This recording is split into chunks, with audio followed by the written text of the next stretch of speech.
Hello friends, ఈరోజు మనం జాంకాయలకి ఇలాగా క్లాతులు ఎందుకు కట్టానంటే ఉడతలు దాడి చేస్తున్నాయండి. చిన్న చిన్న కాయలు కొరికేస్తున్నాయి, ఉపయోగపడడం లేదు మనకి వాటికి కూడా.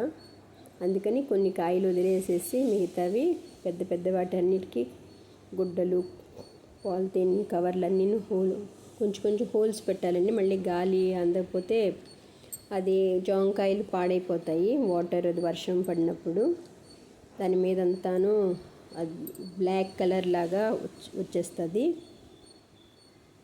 ఇలాగా కట్టడం వలన వాటి జోలికి వెళ్ళడం లేదు. బెండలు బాగా పెరిగాయండి. ఈ మధ్య ఒక 2-3 కేజీలు, ఇంచుమించు 3 కేజీలు వచ్చినాయి. ఇలా జాంకాయ చూడండి ఎంత పెద్ద కాయలు వచ్చినాయి. ఇలా కవర్లు కట్టడం వలన వేస్ట్ అవ్వడం లేదు.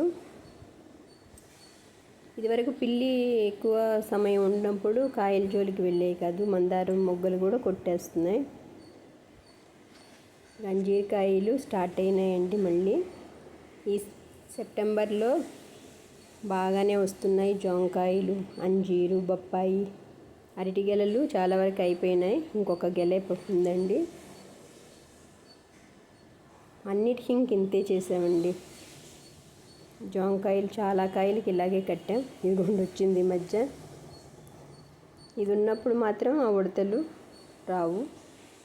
బీరకాయలు కూడా బాగానే కాస్తున్నాయి. మనం చూపించా కదండి పాలినేషను అలా చేసడం వలన ఆ కాయలేనండి ఇవి పెద్దవైనాయి. 4 రోజులకే చూడండి ఎంత కాయ అయిపోయినాయో. నల్ల చీమలు వస్తున్నాయి. చూస్తున్నాం ఏమైనా పురుగులు అవి ఉన్నాయేమని. నల్ల చీమల వలన ప్రాబ్లం ఏమి ఉండదు. మనకు తెలుస్తాయి ఏమైనా పురుగు, అదే గుడ్లు అలాంటివి ఏమున్నాయంటే ఆకుల కింద గమనిస్తే సరిపోతాయి. డ్రాగన్ ఈ మధ్య 2 కాయలు కోసాము. స్టార్టింగ్ కాబట్టి 2-3 పూతలు రాలిపోయినాయండి. మళ్ళీ ఇంకొక పూత మొగ్గలాగా వచ్చింది.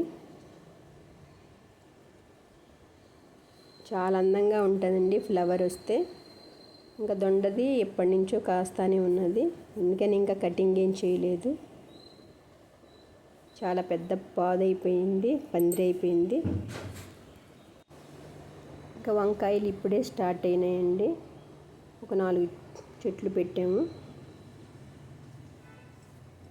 నారు పోసినవి పెట్టామండి. ఉసిరికాయలు కూడా ఇప్పుడు పూత స్టార్ట్ అయింది. అన్ని చెట్లు టూర్ చూపిస్తున్నాను. మొత్తం అన్నీను ఇంట్లో ఉన్న చెట్లన్నీ. బెండకాయలు కూడా బాగానే కాస్తున్నాయి. ఒక 20 చెట్లు ఉన్నాయి. సరిపోతున్నాయండి కూరకి, పులుసుకి, ఫ్రైకి. ఎక్కువ పులుసే పెట్టుకుంటున్నామండి. రాగి సంగట్లో చాలా బాగుంటుంది. అందాక నుంచి తింటానే ఉన్నదండి, అటు ఇటు చూసుకుంటా పిల్లి. ఇంకా పసుపు ఇంత పెద్దదైందండి. మొన్న పెట్టాం కదా కొమ్ములు. ఇది పత్తి మందారం అండి. ఇంకా పూలు స్టార్ట్ అవ్వలేదు, ఎదుగుతుంది. చూస్తున్నాం ఎప్పుడు వస్తుందని.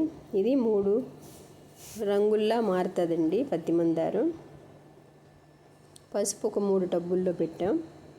ఇది దొండపాదు మొత్తం పందిరికంతా వేసేసాం. ఈ మధ్య గాలివాన పడిపోయింది, మళ్ళీను దాన్ని సెట్ చేసాం. ఇంకా దానిమ్మ చెట్లు ఈ మధ్య అంతా ప్రూనింగ్ చేసేసాం. మళ్ళీ మొగ్గలు మళ్ళీ స్టార్ట్ అయినాయి. గోంగూర పోసామండి. ఇదంతా గోంగూర. నచ్చితే లైక్ చేయండి, షేర్ చేయండి. Thank you.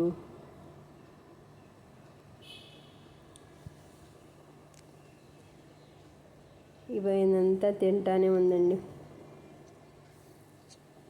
తులసి ఇవ్వండి. ఇదంతా బెండ పాదు. ఇదంతా బెండ పాదు వేసుకున్నానండి. మొత్తం 20 చెట్లు, అక్కడ ఒక 10. మొత్తమును బాగానే మనకు సరిపడా అంతా వస్తున్నాయి.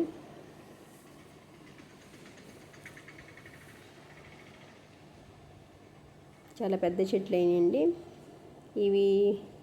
దానిమ్మ కూడా ఇప్పుడే పూత స్టార్ట్ అయింది, అంతా ప్రూనింగ్ చేసినాక.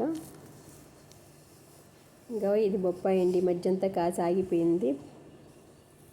మళ్ళీ కాయలు స్టార్ట్ అయినాయి. కరివేపాకు మనకు కావాల్సింది ఒక్క చెట్టు ఉంటే సరిపోతుందండి.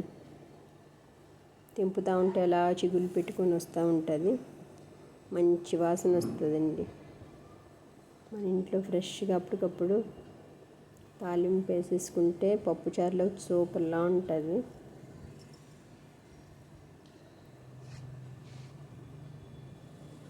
వేప చెట్టు పడి మొలిసింది.